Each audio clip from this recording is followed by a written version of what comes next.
7 கட்டங்களாக நடைபெறவுள்ள மக்களவைத் தேர்தலின் முதல் 2 கட்டங்கள் ஏற்கனவே நிறைவடைந்துவிட்டன. இந்த நிலையில் 94 தொகுதிகளில் 3ஆம் கட்ட தேர்தல் இன்று காலை 7 மணி அளவில் தொடங்கியது.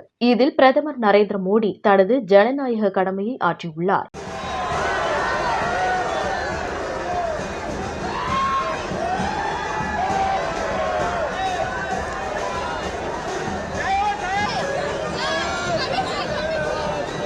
குஜராத் மாநிலம் காந்திநகர் தொகுதியில் உள்துறை அமைச்சர் அமித் ஷா போட்டியிடுகிறார். இந்த நிலையில் குஜராத் மாநிலம் அகமதாபாத்தில் உள்ள காந்திநகர் தொகுதிக்குட்பட்ட ராணி பகுதியில் உள்ள நிஷான் பள்ளியில் அமைக்கப்பட்ட வாக்குச்சாவடியில் தனது வாக்கினை செலுத்தினார் பிரதமர் மோடி.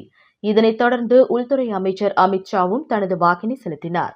இதன் பின்னர் செய்தியாளர்களை சந்தித்த பிரதமர் மோடி, 3ஆம் கட்ட தேர்தலில் மக்கள் அதிகபட்சமாக வாக்குப்பதிவு செய்ய வேண்டும்.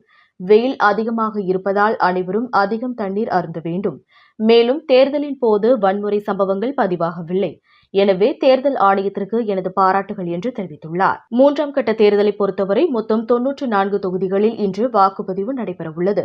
இதன்படி குஜராத்தில் 25, கர்நாடகாவில் 14, மகாராஷ்டிராவில் 11, பீகாரில் 5, மத்திய பிரதேசத்தில் கடந்த கட்டத்தில் அறிவிக்கப்பட்டு தேர்தல் நடைபெறாத பெதுல் தொகுதி உட்பட 9 தொகுதி, உத்தரப்பிரதேசம் 10, மேற்கு வங்கம் அசாமில் தலா 4, சத்தீஸ்கரில் 7, கோவாவில் 2, டயூ டாமனில், தாத்ரா நகர் ஹவேலி ஆகியவற்றிலும் இன்று தேர்தல் நடைபெறுகிறது.